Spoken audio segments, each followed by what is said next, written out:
สวัสดีครับคุณผู้ชมคุณผู้ฟังทุกท่านที่ติดตามชมช่องธรรมะธรรมดาในคลิปนี้เราจะมาฟังพระธรรมเทศนาของพระธรรมพิสุทธิมงคลหรือหลวงตามหาบัวยานสัมปันโนแห่งวัดป่าบ้านตาดจังหวัดอุดรธานีด้วยกันครับโดยจะเสนอพระธรรมเทศนาเรื่องกรงขังของวัฏฏะเรามาฟังหลวงตามหาบัวท่านเทศสอนด้วยกันครับ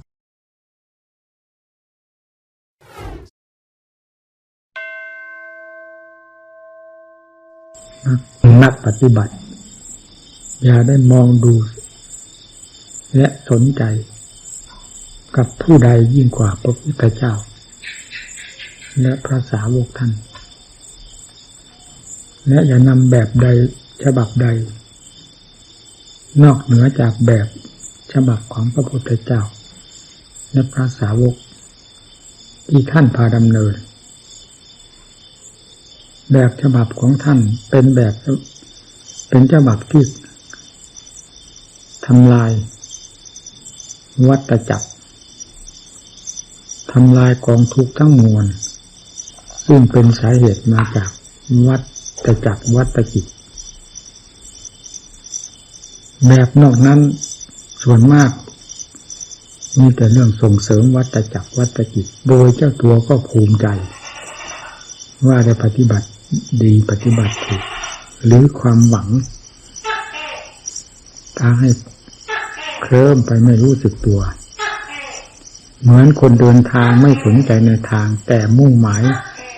ในจุดที่ตนต้องการแล้วเดินไปอย่างเพลินตัวสาวเท้าไปเรื่อยๆไม่ทราบว่า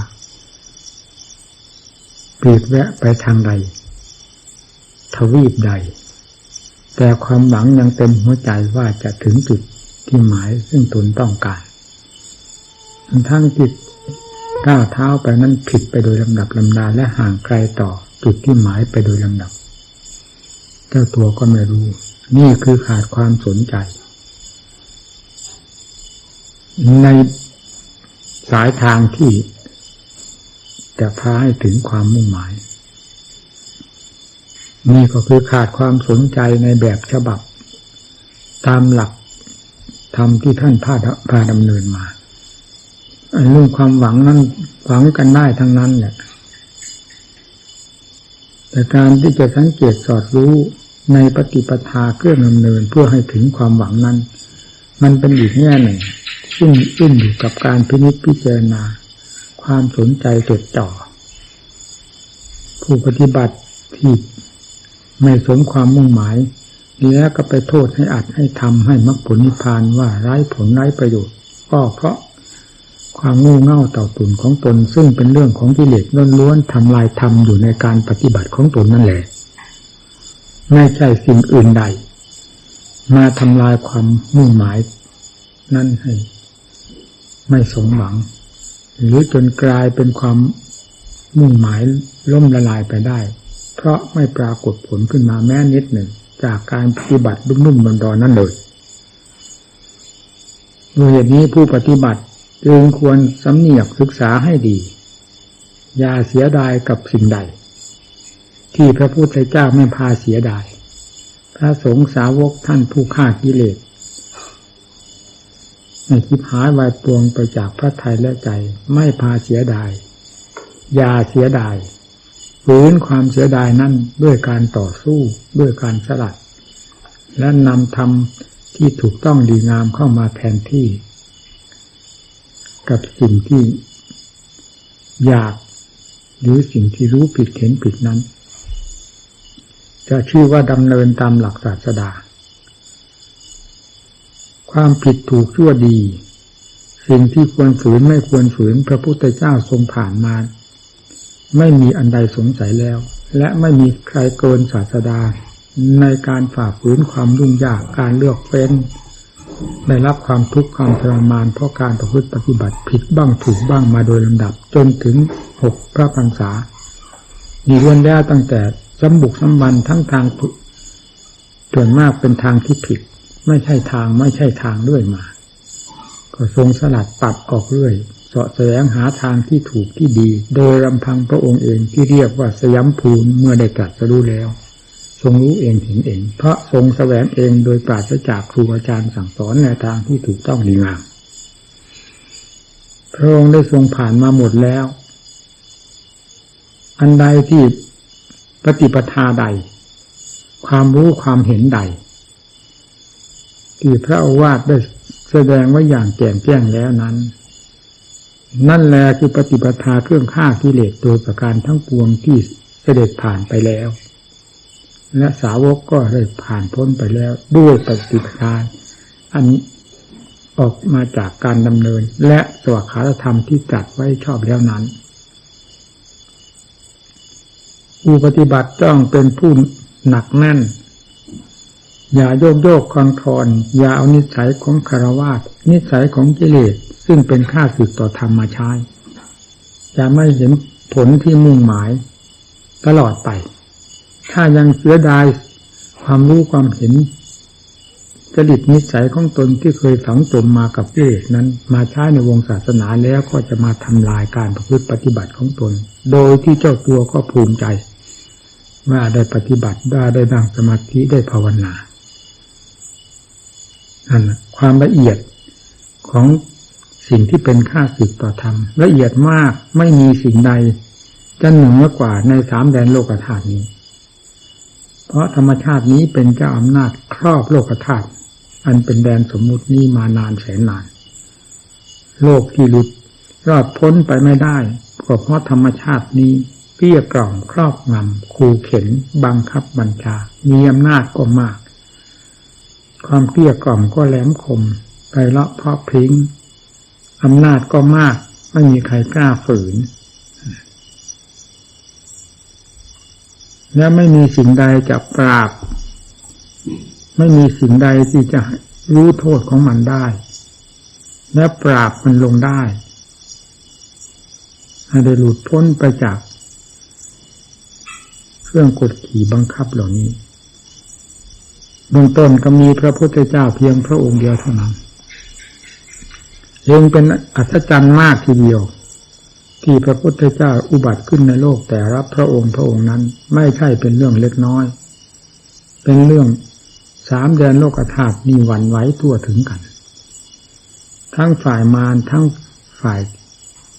ที่หวังพึ่งพระพุทธเจ้าที่เป็นฝ่ายดีสะเทือนไปหมดฝ่ายมารก็สะเทือนใจเพราะมีสิ่งทำลายมีสิ่งกีดขวางมีข้าศึกของตนเพราะฝ่ายอาธรรมต้องถือธรรมเป็นข้าศึกศัตรูอย่างฝังลึกเมื่อธรรมได้ปรากฏขึ้นพระพุทธเจ้าทรงอุบัติขึ้นในโลกและตรัสรู้ฝ่ายอาธรรมจึงกระเทือนจิตใจมากในทางเสียใจพูดเรื่องความเสียใจมากอย่างพยามารเสียใจฝ่ายดีก็กระเทือนกันดังที่ท่านแสดงไว้ในธรรมจักรปวัตตนสูตรตั้งแต่ภูมิเทวดาสัตตมุสาเวสุงสัตตมุสาเวสุงเรื่อยเลยคือส่งเสียงกระจายกันไปประกาศลั่นไปพอพวกนี้ได้ยินแล้วสัตดังสุตวาสัตดังสุตวามีเราพูดเพียงย่อๆเพื่อให้ได้ใจความเท่านั้นว่าเทวดาแต่ละชั้นละภูมิเมื่อได้ยินได้ฟังแล้วก็ประกาศต่อกันไปโดยลำดับจนกระทั่งถึงพรหมโลกนี่ฝ่ายดีฝ่ายหวังพึ่งธรรมเหมือนโรคเหมือนคนไข้มีความหวังในหมอในยาอย่างนั้นแหละเพราะการอุบัติขึ้นนี้แม้พระพุทธเจ้าทรงเป็นศาสดาถึงขนาดนั้นแล้วทรงแนะนำสั่งสอนโลกยังไม่พ้นที่มหาอำนาจแห่งวัฏจักรจะครอบโลกไว้ให้อยู่ในเงื้อมมือของตนรอดพ้นไปไม่ได้ยังมีอยู่จำนวนมากที่รอดพ้นไปได้ตาม ข่ายของสวขาตธรรมแห่งพระพุทธเจ้านั้นมีจำนวนเพียงเล็กน้อยเท่านั้นนั่นแหละพระโอวาททั้งหมดที่ออกจากพระโอษฐ์เองไม่มีแม้นิดหนึ่งที่จะเคลื่อนคลาดจากหลักความจริงเพื่อความสังหารสิ่งที่เป็นข้าศึกอยู่ภายในจิตใจ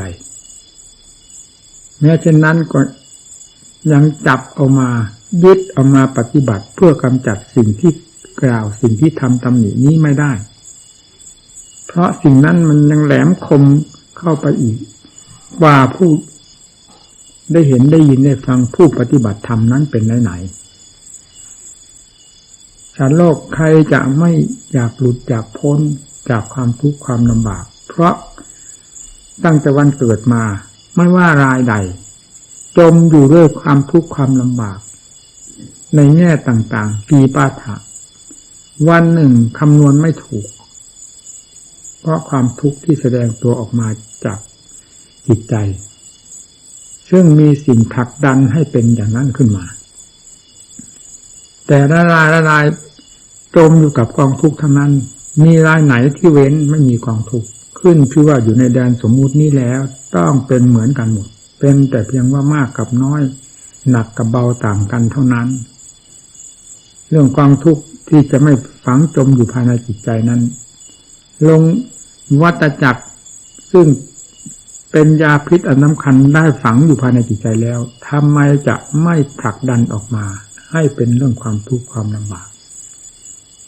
สิ่งที่กล่อมสัตว์ทั้งหลายก็คือในสิ่งที่เห็นว่าเป็นสุขบ้างทำให้เกิดความเพลิดเพลินบ้างให้มีความสุขชั่วประเดี๋ยวประดาวบ้างนี่ล้วนแล้วตั้งแต่เหยื่อล่อทั้งนั้นล่อเพื่อจะทุบเพื่อจะตีเพื่อจะทรมานสัตว์โลกนี้จมอยู่ในแหล่งเหล่านี้ทั้งนั้นไม่มีรายใดที่จะเห็นโทษเห็นภัยของมันเพราะสิ่งที่กล่อมให้เห็นโทษยังมีอีกทีหนึ่งเป็นชั้นๆเข้าไป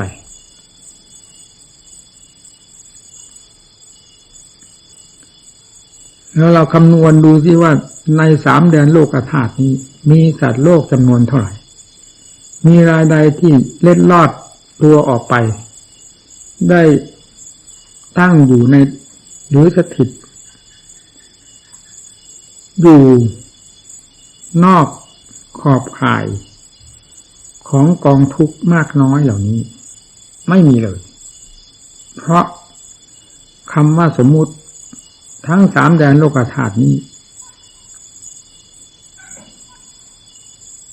เป็นเขตแดนของผู้ครองอำนาจที่จะให้ทุกข์แก่สัตว์โลกอยู่โดยดีอยู่แล้วใครจะเล็ดลอดไปได้แล้วเราประมวลมาดูที่ว่า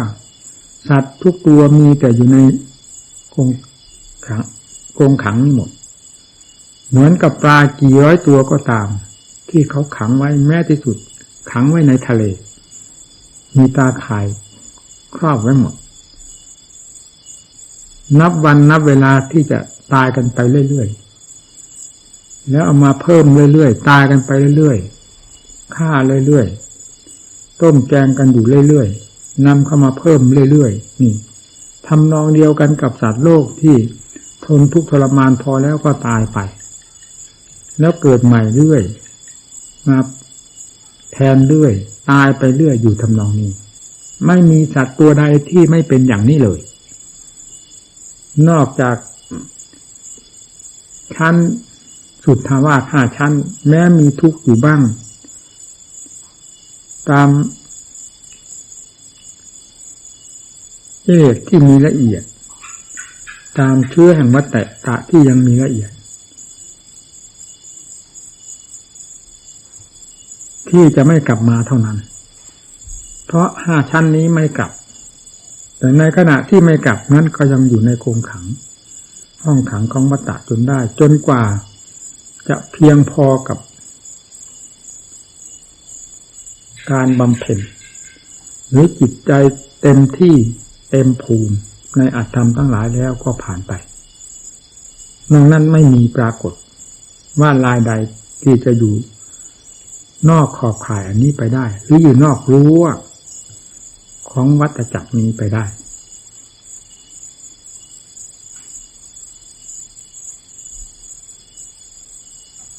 เนี่ยสัตว์โลกทั้งหมดอยู่กันด้วยการหลับหูหลับตาด้วยความมืดบอดตลอดเวลามาไม่มีคำว่าสว่างต่อเมื่อธรรมะของพระพุทธเจ้าได้กระจายออกไปนั้นจึงมีทางเล็ดลอดบ้างแม้ไม่มากกว่าตามยังดีอยู่มากมายเพราะจิตแต่ละดวงละดวงนั้นมีคุณค่ามากอยู่แล้วจะได้บรรลุธรรมหรือได้สร้างคุณงามความดีเพราะความเชื่อความเลื่อมใสในอัตธรรมของพระพุทธเจ้าได้มากน้อยเพียงไรก็ยังมีคุณค่าแก่จิตใจของผู้นั้นอยู่ไม่น้อยเนี่ยความอุบัติขึ้นของพระพุทธเจ้าจึงเป็นสิ่งที่อัศจรรย์ไม่มีใครแนะนำสั่งสอนทางเล็ดลอดให้พระองค์เลยแต่ทรงเสาะแสวงหาโดยลำพังพระองค์เองจนได้ตรัสรู้ขึ้นมาจึงให้นามว่าสยามภูทรงรู้เองเป็นเองเห็นเองไม่มีครูใดสั่งสอนได้วิชาแขนงทำลายวัฏจักรนี้เป็นวิชาที่พระพุทธเจ้าทรงขุดค้นขึ้นมาเอง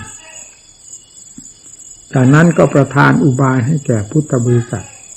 มีปฐมสาวกเป็นต้นได้ยึดเอาหลักเกณฑ์อันนั้นไปประพฤติปฏิบัติพร้อมกับอุบายแนะนำสั่งสอนเรื่อยๆแล้วก็สร้างสติปัญญาขึ้นมาซึ่งเป็นสติปัญญาที่ควรแก่การสังหารวัฏจักรวัฏจิตได้เป็นอย่างดีขึ้นภายในตัวเองและอาศัยคติธรรมต่างๆจากพระพุทธเจ้าทรงแสดงก็ได้ผ่านพ้นไปได้เป็นลำดับลำดาดังเบญจวัคคีย์ทั้งห้าที่ว่าจัดจะรู้เร็วคือท่านเหล่านี้พร้อมแล้วที่จะได้อย่างรวดเร็ว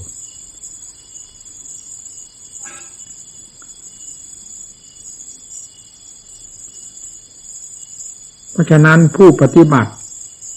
จึงต้องปักใจลงให้แน่นหนามั่นคงในความเชื่อต่อปฏิปทาของศาสดาพร้อมกับธรรมของศาสดาและปฏิปทาของสาวกท่าน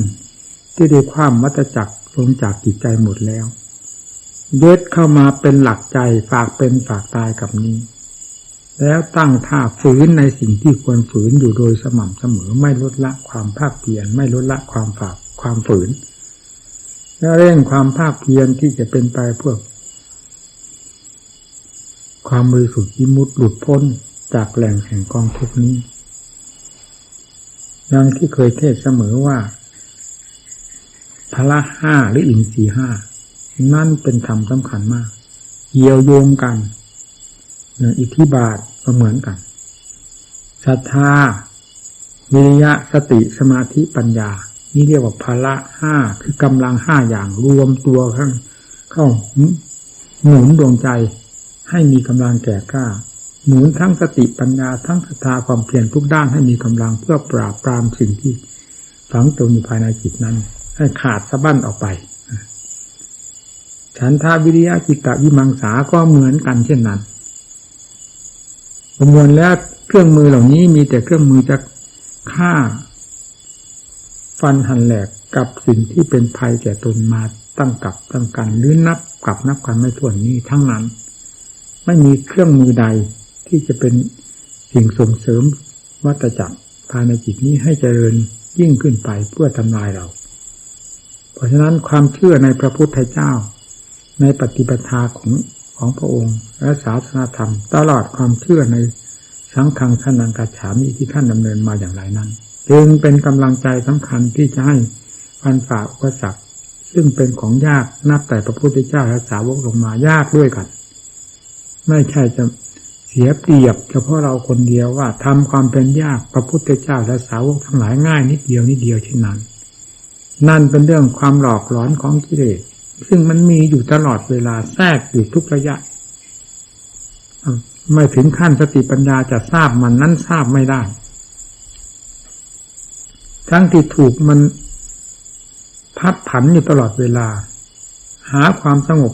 สุขภายในจิตใจไม่ได้เลยเราก็ยังทราบสิ่งพัดผันนั้นไม่ได้ว่าคืออะไร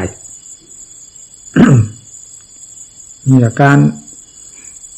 ดำเนินจึงต้องอาศัยหลักอาศัยเกณฑ์มีที่ยึดมีที่เกาะมีที่ให้เป็นกำลังใจมีที่ให้ความเชื่อความร่วมใสความหวังก็เป็นขึ้นมาจะหวังขนาดไหนก็เป็นขึ้นจากความเชื่อนี้เป็นสิ่งสำคัญเมื่อเชื่อมั่นต่อแดนแห่งความพ้นทุกข์แล้วความหวังความพ้นทุกข์ก็มาพร้อมๆกันวิริยะความภาคเพียรเพียรได้ทุกด้านทุกอิริยาบถทุกสิ่งทุกอย่างที่เข้ามาสัมผัสสัมพันธ์ไม่มียกเว้นว่าความเพียรจะไม่เพียรการเพียรเพื่อละเพื่อถอนเพียรเพื่อบำเพ็ญเพียรทั้งนั้น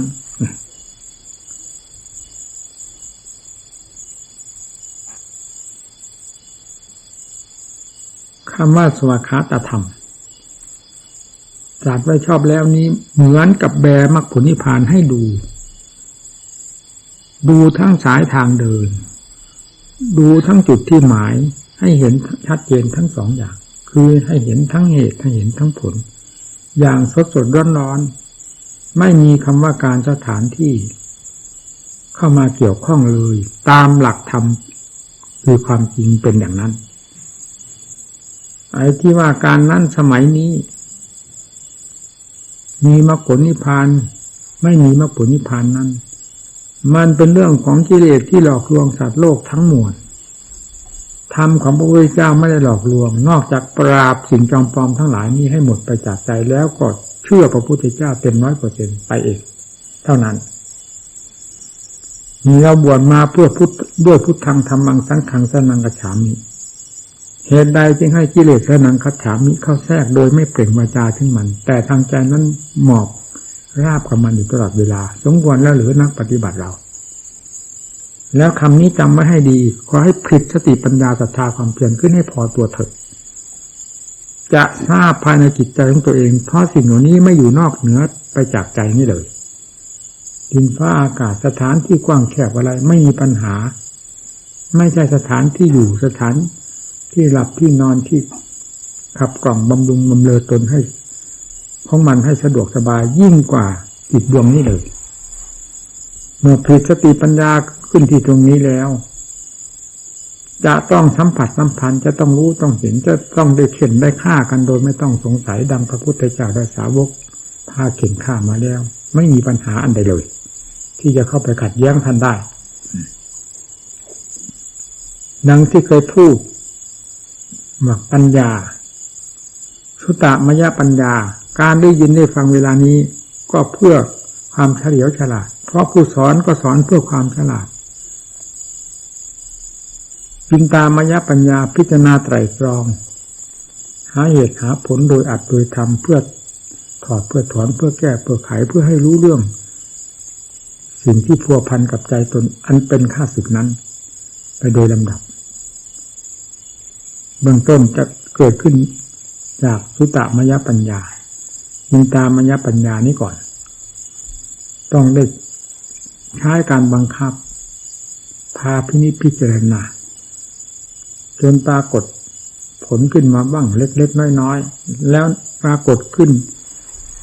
ในข้อใดแง่ใดย่อมจะเป็นสักขีพยานย่อมจะมีกำลังใจให้ดึกพินิจพิจารณาค้นคว้ามากยิ่งกว่านั้นแล้วคล่องตัวไปโดยลำดับจนกลายเข้าไปสู่ภาวนามยปัญญา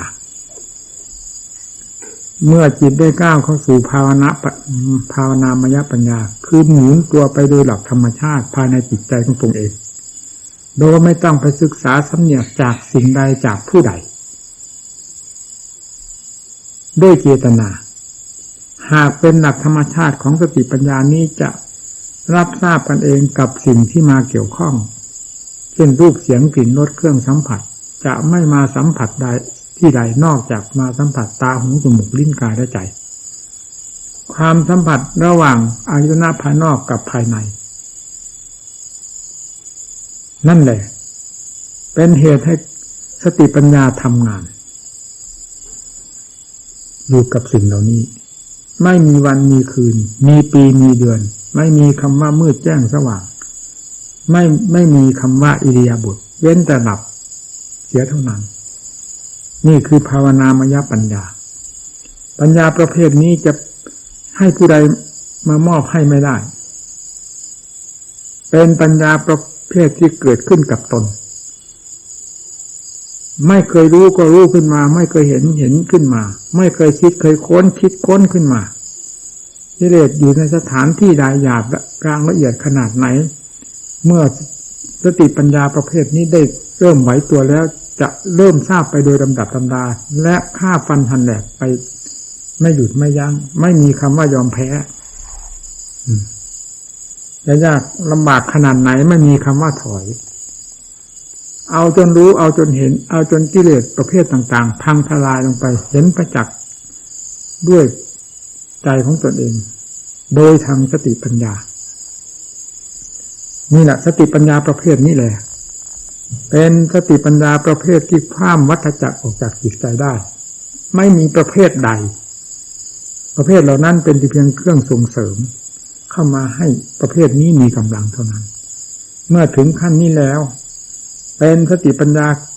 โดยอัตโนมัติขึ้นมาภายในจิตใจของผู้ปฏิบัติเพราะสิ่งที่จิตขวางลวงใจไม่ให้เกิดสติปัญญาไม่ให้คิดให้ค้นเป็นเรื่องของกิเลสทั้งมวลเมื่อความสว่างกระจ่างแจ้งนี้ได้ปรากฏขึ้นความมืดทั้งหลายอันเป็นเรื่องของกิเลสก็ค่อยจางไปความสว่างกระจ่างแจ้งนี้ยิ่งมีกำลังพุ่งตัวออกไปทั้งกว้างทั้งแคบทั้งลึกทั้งตื้นหยาบละเอียดไปได้หมดทีนี้กิเลสอยู่ตรงไหนอธรรมอยู่ตรงไหนยาพิษที่เคยฝังจนอยู่ภายในใจอยู่ตรงไหนมันแสดงลวดลายอย่างไรบ้างสติปัญญานี้ไม่ต้องบอกตามต้อนกันให้รู้หมดทุกแง่ทุกมุมพร้อมกับการสังหารกันไปในตัวด้วยนี่แหละที่ว่าธรรมะสดๆร้อนๆ มรรคผลนิพพาน สดๆร้อนๆอยู่กับผู้ปฏิบัติอย่างนี้แหละครั้งพุทธกาลและครั้งนี้เหมือนกัน เพราะกิเลสเป็นกิเลสประเภทเดียวกันคำว่ากิเลสแล้วไม่ขึ้นอยู่กับการสถานที่ใดๆทั้งสิ้นแต่อยู่กับจิตผิดตัวอยู่กับจิตส่งเสริมกำลังตัวอยู่กับจิตของสัตว์โลกโดยลำดับมาไม่ได้เสริมกำลังอยู่ด้วยการนั้นสถานที่นั้นเวลาสมัยนั้นสมัยนี้อันใดเลยทีนี้เมื่อสติปัญญาซึ่งเป็นคู่ปรับหรือเป็นคู่ปราบปรามกันได้ปรากฏขึ้นแล้วก็เหมือนกันเช่นนั้นขอให้ผู้ปฏิบัติอย่าไปสนใจกับเวลาการสถานที่ใดๆนั่นเลยจะถูกกิเลสหลอกต้มโดยไม่รู้สึกตัวให้สนใจกับความสัตย์ความจริงสัจธรรมทั้งสี่สติปัฏฐานสี่ด้วยจิตตภาวนาตั้งแต่ขั้นสุตตมยปัญญาไปถึงจินตามยปัญญาแล้วจะปรากฏภาวนามยปัญญาขึ้นภายในตัวเองโดยไม่ต้องสงสัยแล้วจะไม่มีเวลาด้วยที่นี่จะเป็นท่ามกลางแห่งสนามรบอยู่ตลอดเวลา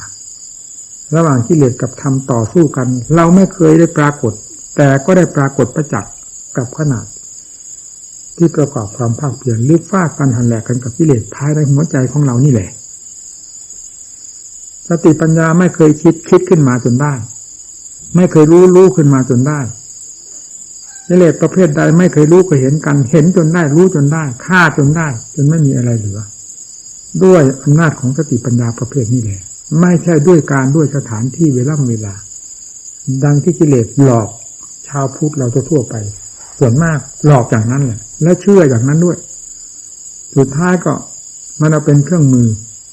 นับถือศาสนาก็นับถือด้วยอำนาจของกิเลสไปเสียโดยไม่รู้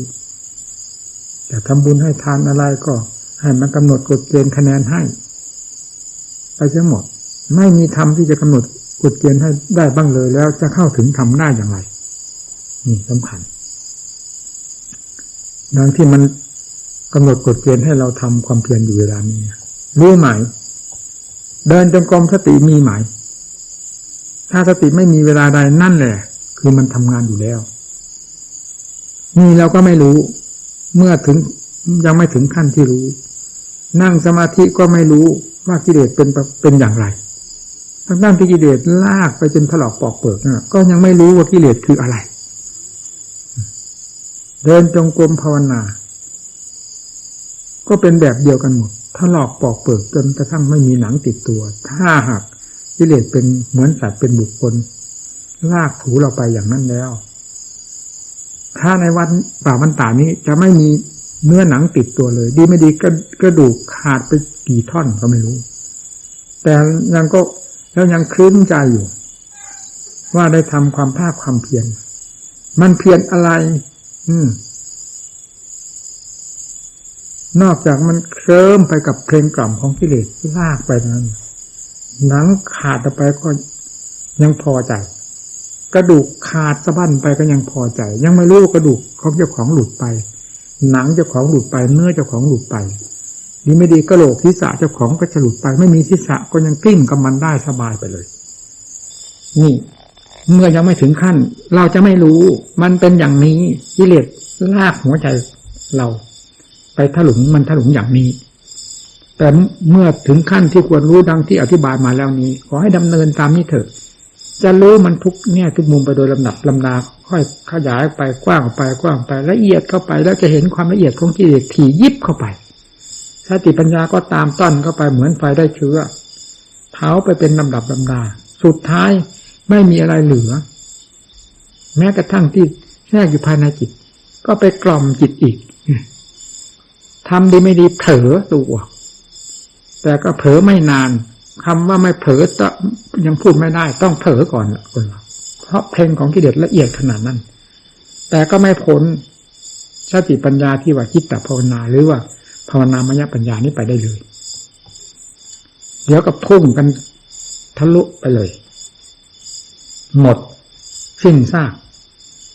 ภายในใจสิ่งที่ปรากฏเด่นชัดและอัศจรรย์ที่สุดครอบ3 เดือนโลกธาตุนี้ก็คือใจที่บริสุทธิ์ด้วยธรรมกับใจเป็นอันเดียวกันพูดอะไรไม่ถูกแต่ไม่สงสัยนี่เท่านั้นที่เด่นอยู่ในโลกธรรมกับจิตเป็นอันเดียวกันแล้วเด่นแล้วจะสนุกพิจารณาย้อนหลังไปหากิเลสที่นี่กิเลสมันเด่นตรงไหนมันวิเศษวิโสที่ตรงไหนมันเลิศเลอที่ตรงไหนมันให้เราได้รับความสุขความสบายที่ตรงไหนจะย้อนรู้หมดปิดไม่อยู่เมื่อถึงขั้นรู้หมดทีนี้กิเลสมันอยู่ในหัวใจใดอยู่ในหัวใจนี้ได้ฟัดกันซะจนแหลกไม่มีอะไรเหลือแล้วทนไม่ได้แล้วพังทลายลงไปแล้วมันยังอยู่ในหัวใจใดแสดงออกมาโดยอากัปกิริยาใดทำไมจะไม่รู้ปิดได้ยังไงไม่มีญาณก็ตามเถอะกิเลสมันจะต้องมีเครื่องมือเหมือนกันแสดงมาทางตาทางหูทางจมูกทางลิ้นทางกายทางกิริยามารยาทจนได้ให้รู้ให้เห็นกันอยู่อย่างนั้นน่ะนี่ทางเดินของกิเลสออกมาในไม้นี้กิริยานี้รู้หมดเมื่อได้รู้อย่างนี้แล้วก็กิเลสประเภทเดียวกันมันอยู่ในหัวใจใดมันก็ต้องรู้จนได้แม้ผู้นั้นไม่รู้ก็ตามผู้ที่เคยรู้เคยละมันมาแล้วต้องรู้ตั้งพระพุทธเจ้าพระอรหันต์ท่านปิดท่านไม่อยู่เนี่ยความเห็นโทษท่านเห็นถึงขนาดที่เหมือนกับหน้าใจหายที่ดูที่พระพุทธเจ้าเวลาตรัสรู้ใหม่ๆทรงท้อพระทัยทั้งที่ทรงปรารถนาโพธิญาณเพื่อจะลื้อขนสัตว์โลกออกจากแหล่งแห่งกองมหันตทุกข์นี้อยู่แล้วแต่เวลาได้ตรัสรู้ธรรมแล้วยังทรงเกิดความพ้นขวายน้อยก็เพราะว่าเห็นว่ามันหนาแน่นเอาจนขนาดทรงทำความพ้นขวายน้อยนั่นเองโอ้ถึงขนาดนี้ทำไมใครจะรู้ได้เห็นได้นั้นสุดวิสัยโลกที่จะรู้ได้เห็นได้ถึงขนาดนี้แล้วถ้าพูดภาษาอย่างตลาดของพวกเราก็เราอยู่ไปกินไปวันหนึ่งพอยังชีวิตให้เป็นไปแล้วถึงวันตายเท่านั้นแล้วไม่ควรจะสั่งสอนไปอีกแล้วหนักพอแล้วแต่เราฟัดกับมันมาก็ถึงขนาดสลบสลาย ถ้าจะไปสอนใครใครจะกล้าสลบสลายเหมือนเราใครจะกล้าได้รับความทุกข์ความลำบากขนาดที่เราได้รับความทุกข์ความลำบากเพราะการต่อสู้กับกิเลสมานี้เล่ามันจะไม่มีรายใดแล้วจะสอนไปยังไงเมื่อมันเป็นขนาดนี้แล้วอยู่ไปวันหนึ่งพอตั้งชีวิตให้เป็นไปเท่านั้นก็พอแล้วถึงวันก็ไปเลยเพราะทรงรู้เฉพาะวงจำกัดเท่านั้นยังไม่ทรงตีแผ่ขยายออกไปถึงปฏิปทาเครื่องดำเนินและอุปนิสัยของผู้ที่สามารถรู้ยังมีอยู่ต่อเมื่อได้พิจารณากระจายลงไปโดยถือเอาต้นเหตุถือเอาพระองค์เองเป็นต้นเหตุว่าก็เมื่อเป็นสิ่งที่สุดวิสัยของโลกของใครๆจะรู้ได้แล้วทำไมเราเป็นอะไรเป็นเทพบุตรเทวดามาจากไหนวิเศษจะกว่ามนุษย์มาจากไหนถึงได้รู้ได้เห็นได้รู้ได้เพราะอะไรเพราะเหตุผลกลไกอันใดถึงรู้ได้นี่ก็ไม่พ้นปฏิปทาเครื่องดำเนินรู้ได้เพราะเห็นนั่นเห็นนั่นเห็นนั่นแน่ก็เมื่อแนะนำสั่งสอนอุบายวิธีการทางเดินเครื่องดำเนินให้เขารู้แล้วทำไมคนที่มุ่งหวังต่อความจริงมีอยู่จะไม่ปฏิบัติจะไม่รู้ไม่เห็นมีอย่างหรือต้องรู้เรายังรู้ได้คนอื่นเขาก็คนเหมือนกันต้องรู้ได้ผู้มีอุปนิสัยปัจจัยละเอียดละออยังมีอยู่เยอะนั่นทรงเล็งไปอีกจนญาณก็ทราบชัดว่ามีได้ที่นี่นั่นถึงขนาดนั่นล่ะเห็นไหมความทอดอะไรตายอยากกับการสั่งสอนโลกเพราะอำนาจของกิเลสที่พระองค์ได้เคยต่อสู้กับมันมามันถึงขนาดนั้นทุกขนาดนั้นใครจะมากล้าเสี่ยงใครจะมากล้าถวายชีวิตจิตใจตนต่อพระพุทธศาสนาดังที่เราเป็นอยู่นี้มีเหลือเลยเข็ดหลาบในพระองค์แล้วก็เข็ดหลาบในการสั่งสอนคนอื่นให้เขาทำดังพระองค์นี่แหละหลักความจริงเป็นอย่างนั้นแต่เมื่อได้ทรงพิจารณาเหตุผลต้นปลายเหมาะสมกับเหตุกับผลแล้วพระองค์ก็ขยายพระองค์ออกไปให้สมกับภูมิของโพธิญาณตรัสรู้เป็นศาสดาขึ้นมาทรงทำหน้าที่ของพระองค์อย่างเต็มเม็ดเต็มหน่วยตั้งแต่วันตรัสรู้แล้วจนกระทั่งปรินิพพานยังประกาศธรรมสอนโลกไว้ตลอดมาจนกระทั่งถึงทุกวันนี้ว่าธรรมนี้สามารถธรรมนี้สามารถขอให้ผู้นำปฏิบัติเป็นผู้สามารถเถิด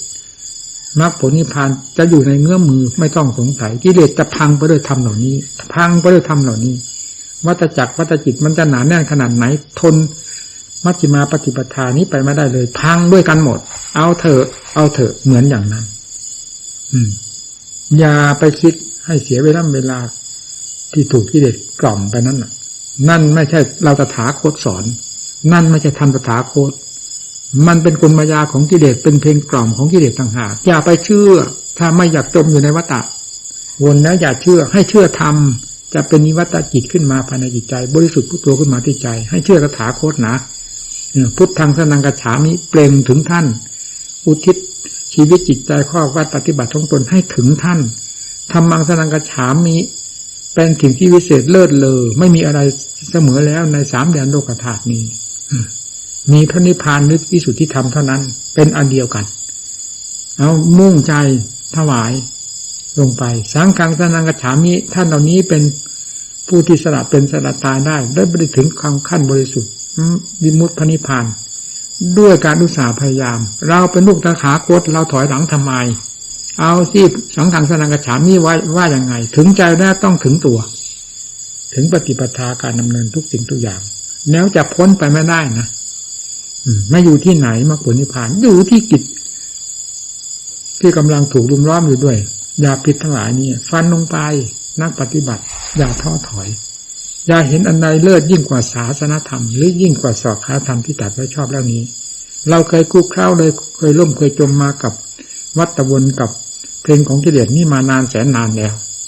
แม้เราจำไม่ได้ก็ตามให้ถือหลักปัจจุบันที่ปรากฏอยู่ทุกวี่ทุกวันทุกเวลาทุกขณะที่สัมพันธ์กันอยู่นี้เป็นสักขีพยานเถิดแล้วนำธรรมเข้าไปกำจัดจะไม่มีกิเลสตัวใดที่เหนือขอไปได้เหนืออำนาจแห่งธรรมนี้ไปได้เพราะธรรมนี้เป็นธรรมปราบกิเลสโดยตรงแล้วไม่ใช่ธรรมปราบธรรมธรรมปราบกิเลสนำไปปราบต้องได้ต้องรู้ต้องเห็น การจะรู้ธรรมเห็นธรรมรู้โดยภาคปฏิบัติ ปริยัติศึกษาเราเรียนได้ยินได้ฟังมาแล้ววิธีการอย่างไรให้นำวิธีการนั้นมาประพฤติปฏิบัติปฏิเวทจะค่อยรู้แจ้งเห็นจริงไปโดยลำดับลำดาแต่ธรรมนั้นจะไม่เกิดเพียงความจำอย่างเดียวจำได้เท่าไหร่ก็เต็มตู้เต็มหีบอยู่อย่างนั้นนี่ก็น่าคิดศาสนาธรรมคำสั่งสอนของพระเจ้าเป็นธรรมที่เลิศที่ประเสริฐแต่กลายเข้าไปเป็นคัมภีร์โบราณเสียหมดอยู่ในตู้ในคัมภีร์โบราณไปอยู่ในความจดความจำของผู้ท่องบนสังวัตยายโดยไม่สนใจกับการปฏิบัติเลยศาสนาธรรมเลยกลายเป็นเรื่องปริยัติไปเสียหมดไม่มีภาคปฏิบัติเจือปนเลยศาสนาธรรมคือคัมภีร์โบราณคือความจดความจำเท่านั้นก็ใครก็จำได้จดได้จำได้ท่องบนสังวัตยายได้กว้างแคบมากน้อยแต่มันก็เป็นแต่เพียงความจำโลกเขาก็จำได้ยากอะไรมันไม่วิเศษไม่เห็นประจักษ์ต้องเอาภาคปฏิบัติจับเข้าไปถ้าเราอยากจะรู้จะเห็นอย่าให้ธรรมะของพระเจ้าเข้าไปดองอยู่ในสถานที่ไม่ควรดองไปดองอยู่ในคัมภีร์โบราณอยู่ในตู้นั้นหีบนี้ในหนังสือเล่มนั้นเล่มนี้ไปดองอยู่ในความจดความจำถือความจดความจำเป็นของวิเศษถือเอาชื่อของอัตของธรรมของกิเลสตัณหาอยู่ในคัมภีร์โบราณว่าเป็นของวิเศษวิเศษที่ไหนชื่อกิเลสในคัมภีร์โบราณได้ให้ความทุกข์แก่คัมภีร์โบราณมีหรือมันทุกข์อยู่ที่ใจของเราต่างหากกิเลสอยู่ที่ไหนทุกข์อยู่ที่นั่นให้ย่ำยีกันลงที่นี่กับกิเลสอย่าให้กิเลสย่ำยีเราก็แล้วกันให้เอามาใช้เหมือนเรามีเครื่องไม้เครื่องมือมีมากขนาดไหนไม่นำมาใช้ก็ไม่เกิดประโยชน์อะไรเลยเต็มตู้เต็มหีบก็เต็มนั้นแม้เงินทองเข้าของจะมีจะล้นฟ้าก็ตามมันก็ล้นฟ้าเฉยไม่เกิดประโยชน์แก่ผู้ไม่นำมาใช้มีเรียนจดจำได้มากน้อยเพียงไรก็เท่านั้นแหละเหมือนกับเครื่องมือล้นฟ้านั่นเองไม่นำมาแก้มาไขมาถอดมาถอนกิเลสอันเป็นตัวปืนตัวไฟเผาลมดุจใจในจิตใจนี้จะเกิดความร่มเย็นเป็นสุขสว่างกระจ่างแจ้งความหลุดพ้นไปที่ไหนเป็นไปไม่ได้พระพุทธเจ้าท่านทรงสอนไว้แล้วปริยัติปฏิบัติปฏิเวทธรรมสามอย่างนี้แยกกันไม่ได้ถ้าผู้ต้องการผลจากทางศาสนธรรมอย่างแท้จริงอย่างที่พระพุทธเจ้าทรงรู้ทรงเห็นและทรงปฏิบัติมาจนสมบูรณ์แล้วนั้นต้องดำเนินตามหลักของครูที่สอนนี้แล้วกันตั้งอกตั้งใจให้นำออกมาใช้นำออกมาปฏิบัติให้เป็นภาคปฏิบัติแล้วปฏิเวทจะแฝงตัวขึ้นมาภายในจิตใจของเรานี้ไม่เอาจริงไม่เอาจังไปไม่รอดนะอย่าเข้าใจว่ากิเลสจะอ่อนกำลังนะอย่าเข้าใจว่ากิเลสนี่มีวัยเหมือนเด็กเล็กเข้ามาหนุ่มสาวเท่าแก่ไปอย่างนั้นนะราคะตัณหาคืออะไรคือกิเลสมันเคยแก่ไหมความโลภความโกรธความหลงมันเคยแก่ไหมคนแก่แล้วกิเลสมันแก่ด้วยไหมเราพิจารณาดูเลยกิเลสไม่เคยแก่สังขารร่างกายเครื่องมือของกิเลสมันแก่แต่กิเลสมันไม่เคยแก่หนุ่มฟ้ออยู่นั่นแหละคึกขนองได้ตลอดจนกระทั่งจะหมดลมหายใจยังคึกขนองได้สบายโกรธได้สบายหลงได้สบายเพราะอันนี้ไม่ขึ้นอยู่กับวัยมันขึ้นอยู่กับหลักธรรมชาติของมันเองเมื่อเป็นเช่นนั้นธรรมะเป็นอย่างไรต้องนำมาคือปฏิบัติธรรมะก็ไม่มีวัยเหมือนกันไม่มีคำคร่าชราไปเหมือนกันถ้าเราผู้ปฏิบัติธรรมไม่เป็นตัวคำคร่าชราเสียทั้งที่หนุ่มฟ้ออยู่นี่นำมาคือปฏิบัติต้องรู้ต้องเห็นดังพระพุทธเจ้าและสาวกทั้งหลายรู้เห็นเพราะธรรมนี่เป็นธรรมสดๆร้อนๆแท้ๆไม่มีการไม่มีสถานที่เหมือนกับกิเลสไม่มีการสถานที่ธรรมก็ไม่มีการสถานที่ฟัดลงไปมันมืดตรงไหนตามไฟขึ้นมาสว่างที่ตรงนั้นมันโลกลุงลังตรงไหนลื้อถอนสิ่งที่โลกลุงลังออกความเตียนโล่งจะปรากฏขึ้นมาเดี๋ยวนี้มันโลกอยู่ที่จิตใจมืดอยู่ที่จิตใจถอดถอนออกจากจิตใจนี้เปิดสติปัญญาศรัทธาความเพียรขึ้นที่จิตใจนี้จะสว่างจ้าขึ้นภายในใจแล้วหายสงสัยไม่มีอะไรที่จะหายสงสัยยิ่งกว่าจิตกับธรรมเข้าสัมผัสสัมพันธ์และเป็นอันหนึ่งอันเดียวกันนี้เลยหายสงสัยไม่ต้องไปถามใครพูดแล้วก็สาธุแม้ว่าพระพุทธเจ้ากี่พระองค์ก็ตามมาประทับอยู่ตรงหน้าก็ไม่ทูลถามท่านถามไปทำไมของอันเดียวกันรู้อย่างเดียวกันสันติโกบ่งบอกชัดเจนอยู่แล้วสุดท้ายก็คือบ่งบอกธรรมชาติที่บริสุทธิ์นี่เองจะบ่งบอกอะไรบ่งบอกมาโดยลำดับดาจนกระทั่งถึงขั้นบริสุทธิ์เต็มดวงแล้วถามพระพุทธเจ้าหาอะไรของอันเดียวกันรู้อย่างเดียวกันเห็นอย่างเดียวกันเหมือนกับเรารับทานด้วยฉันทหารนี่มันอิ่มอย่างเดียวกันรสชาติอย่างเดียวกันถามกันหาอะไรเมื่อถึงความพอตัวแล้วมันก็หยุดเองจากการรับทานด้วยการขบกันฉันไม่จำเป็นต้องถามกันมีกี่ร้อยกี่พันคนรับทานอยู่ในวงเดียวกันก็ตามไม่มีใครถามใครเลยเพราะ ราะเป็นความจริงมันเป็นอย่างเดียวกันถามว่าหาอะไรนี่ก็เหมือนกันฉันนั้นไม่มีอะไรผิดแปลกกันนะเหนื่อยแล้วเอาแล้วนะแค่นี้พอเปลี่ยนนั่นนะก็เทไปมันหนักเป็นปุ่มนั่งเล่นงอ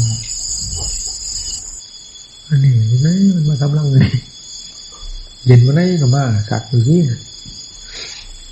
สัตว์มันก็ยังรู้ที่เย็นที่ปลอดภัยใช่ไหมก็ยังรู้ถึงมันไม่รู้ว่าธรรมคืออะไรก็ตามมันก็รู้โดยหลักธรรมชาติว่าที่นี่ร่มเย็นที่นี่ปลอดภัย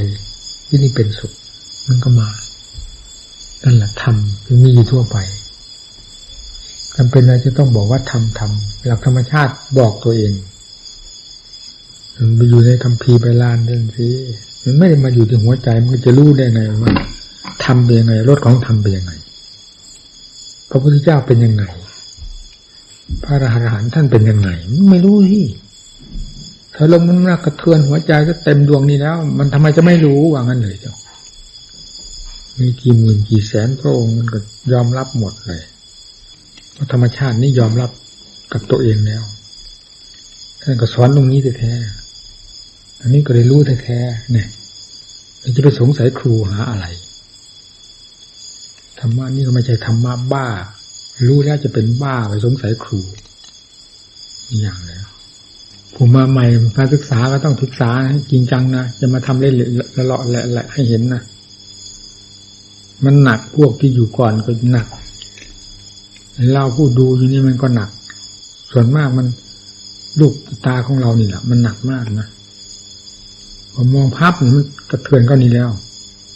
นอกจากเฉยแบบหมาป่าหำก่อนไม่สนใจเอาไม่มันถึงทนกันไปได้มันมีเจ้าของสนใจดูไม่ดูก็ไม่รู้เดี๋ยวนี้มันอดไม่ได้ไม่ให้รู้มันอยู่ไม่ได้ก็เห็นอยู่นี่น่ะเนี่ยตาเนี่ยก็เคยใช้มานานแสนนานแล้วผิดถูกดีชั่วทำไมจะไม่รู้หูก็ฟังมานานแสนนานแล้วเคยเชื่อกันมาแล้วงานประชุมทีมอย่างนี้ยังดีอยู่ของก็คนเอาเพราะความห่วงหมู่เพื่อนเนี่ยร่างกายมันทำรุดทุรนประการแต่ใจมันไม่ได้ชำรุดด้วยความห่วงใยหมู่เพื่อนความสงสารหมู่เพื่อนมันก็มีอยู่คงเส้นทางบ้างเมื่อพอมีโอกาสพอที่จะติดไปได้เมื่อไหร่ก็สงเคราะห์กันไปอย่างนี้มันพากันเล่นความภาคเพียรนะเราไปเห็นงานอะไรมากยิ่งกว่าเดินในกรมนั่งสมาธิภาวนาดูหัวใจเจ้าของนะข้าศึกก็อยู่ที่นี่ความประเสริฐก็อยู่ที่นี่ความแพ้ความชนะอยู่ที่นี่นะไม่อยู่ที่อื่นยาให้มันจิตมันพาทะเลถลายนะหาเรื่องอะไรๆมาแก้รำคาญเพิ่มรำคาญก็ไม่รู้ที่เด็กมันพาเกาที่ไหนไม่คันจะหาเกานะเดี๋ยวเป็นหมาขี้เลื้อนในย่อยบอกนะละเอียดมากนะอันนี้นะละเอียดจริงๆนะละเอียดเข้าทำงานในวงศาสนาละเอียดเข้าทำงานในวงพระวงเนรในกิริยามารยาทของพระของเนรในการกระทำเกือบจะพูดได้ว่าทุกแง่ทุกมุมของวัดของวางไม่จะเรื่องอันนี้เข้าไปทำงานทั้งนั้นไม่เห็นไม่รู้นี่นะแล้วก็พูดได้อย่างเดียวเท่านั้นแหละว่ามันเข้าทำไม่ได้ตั้งแต่ถึงขั้นภาวนามยปัญญาว่างนี่มีแต่ขาดหางด้วนไปเลยขาขาดไปเรื่อยเลยไม่มีอะไรที่จะงอกจะรัดออกมานับวันมันหางขาดหางด้วนหูขาดปากขาดไปเรื่อยเดี๋ยวกับหัวใจพังทลายหัวใจวัฏจักรปัญญาขั้นนี้โอ้โหเพราะว่าเรียนไม่ได้เรียนที่ไหนเป็นขึ้นเองปัญญาฆ่ากิเลสต้องเป็นปัญญาขึ้นนี่แหละที่ว่าธรรมเกิดมรรคธรรมเกิดสติปัญญาแหละมรรคธรรมสมาธิสมาสังกปรสมาสตินั่นว่าไงอิยาการทุกอย่างเกี่ยวโยงกันหมดถ้าสมาธิสมาสังกปรได้ก้าวเดินแล้วสมากัมมันตาก็ชอบนั่งสมาธิภาวนาให้สงบงกงันชอบเดินโยกมก็เหมือนกัน เดินฆ่ากิเลสเรื่องโซซัสโซเทนเป็นได้ ผมเคยเป็นมาแล้วเนี่ยถ้าจิตไม่ได้ออกหมุนอยู่ภายในนี่ติ้วอยู่กับกิเลสไม่ได้มองอื่นๆมองกิเลสแล้วก็เดินหมุนเข้าป่ากลับออกมาแยบมาเข้าป่าออกมาทางนี้ไม่ปล่อยมือกันอยู่ฟัดกันอยู่นี่โซซัสโซเทนแบบนั้นเป็นไรไปไม่ได้ง่วงเหงานอนเนี่ยสมากรรมันตะทำการงานชอบเดินไปไหนชอบหมดมีแต่ชอบด้วยการฆ่ากิเลสธรรมวาจากล่าวตั้งแต่เรื่องของกิเลสฆ่ากิเลสฉันเลยก็ทำท่านว่าเรื่องมรรคเรื่องผลมาชีวะก็เอาแต่อัดแต่ทำเลี้ยงหัวใจฆ่ากิเลสลงไปเรื่อยยาพิษยาภัยกำจัดออกไปเรื่อยนั่นไม่เลยว่าธรรมะก็อันนั้นนะธรรมะชีวะที่นำอาหารมาเลี้ยงนะอันนี้ยังหยาบทำเข้ามาเลี้ยงหัวใจกำจัดสิ่งที่เป็นพิษเป็นภัยยาพิษมันอยู่ในนั้นออกเลยธรรมะชีวธรรมวายาโมก็หรือครอบไปหมดแล้วนี่ธรรมะสี่สถานที่ไหนแหลกหมดเลยไปตามกันหมดเกี่ยวโยงกันยังว่ามรรคแปดนี้เกี่ยวโยงกันหมดเลยนั่นแหละว่ามรรคสมังคีเข้ามาสมังคีนี่แหละเข้าหลังนั้นก็ลงทีนี่ธรรมะมรรคสมังคีคือกวงรวมกลุ่มมันเข้าเป็นอันหนึ่งอันเดียวกันพอแต่อันนี้กระเทือนไปหมดเลยตั้งแต่สมาธิจนกระทั่งสมาธิใครยังไม่เห็นมรรคสมังคีก็เอาลงภาวนามยปัญญาสิไม่ต้องไปถามแหละผู้ย่าฆ่ากิเลสยังไงภาษาวกฆ่ากิเลสยังไงมันจะบอกในตัวนี้เสร็จหมดเลยอันนี้เป็นเครื่องยืนยันกันหมดทั้งฝ่ายเหตุฝ่ายผลลงเป็นอันเดียวกันหมดไม่มีคำว่าค้านกันมีกี่หมื่นกี่แสนกี่ล้านพระองค์บรรดาพระอรหันต์มาอยู่ถามกันนี้จะมีไม่มีที่ค้านกันเลยเพราะแบบเดียวกันอันนี้ลงจุดเดียวกันสมาสติสมาธิสมาสติแล้วก็ตั้งท่าโดยหลักธรรมชาติว่าไงสมาธิก็ถึงจะไม่นั่นสมาธิก็ตามมันมั่นอยู่ต่อแดนพ้นทุกข์มั่นเนี่ยจะเอาชนะท่าเดียวนั่นสมาธิก็หลายประเภทสมาธิที่สงบใจนี่ก็เป็นอย่างหนึ่งสมาธิที่ความแน่นหนามั่นคงของใจหรือความมุ่งมั่นของใจที่จะพุ่งมันทะลุกับอีกอันหนึ่งคือความมั่นสมาธิความมั่นจิตมันตั้งมั่นซะพอนั่นกระจายจากสมาธินี้เป็นสมาธิประเภทนั้นขึ้นมาประเภทนั้นขึ้นมามันเป็นในใจมันรู้เองทำไมเป็นนี่พูดอะไรมันก็ผิดเพราะตัวจิตพาให้ผิดนี่นะขอให้จิตถูกที่อย่างเดียวเถอะพอจิตเป็นผู้สัมผัสสัมพันธ์ทำไมจะพูดไม่ได้รู้ยังรู้ได้พูดไม่ได้มีเหรอที่ควรจะพูดเราอยากเห็นพระทรงมรรคทรงผลหรือไม่อยากเห็นอันทรงความขี้เกียจขี้คร้านทรงแต่ก่อนแล้วนินแล้วกินแล้วนอนเราไม่อยากเห็นไม่อยากพบมันเกิดอยู่แผ่นดินนั่นนี่ทรงแต่โกโก้กาแฟทรงแต่น้ำอ้อยน้ำตาลน้ำส้มน้ำหวานทรงมรรคทรงผลไม่ได้ทรงไม่อยากได้ยินพระของพระพุทธเจ้าพระทรงมรรคทรงผลเท่านั้นพระของเราพระทรงอย่างว่าอย่างนี้โกงข้ามมันไปทำลายพระพุทธเจ้าแหลกหมดพระพุทธเจ้าที่จะเกิดขึ้นกับใจสิมันทำลายที่ตรงนี้สิเอาละอันนี้เรียกกันนะ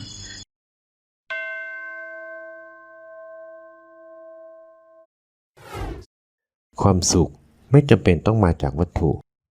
หรือสังคมหรูหราแต่มาจากคำว่าพอโอวาทธรรมหลวงตามหาบัวยานสัมปันโนขอขอบคุณทุกท่านที่ได้สนับสนุนช่อง YouTube ธรรมะธรรมดาด้วยครับทุกครั้งที่ท่านดูอย่าลืมช่วยกันกดไลค์กดแชร์เพื่อเป็นการทำให้คลิปธรรมะของเราได้มีการเผยแพร่ออกไปมากขึ้นและที่สำคัญ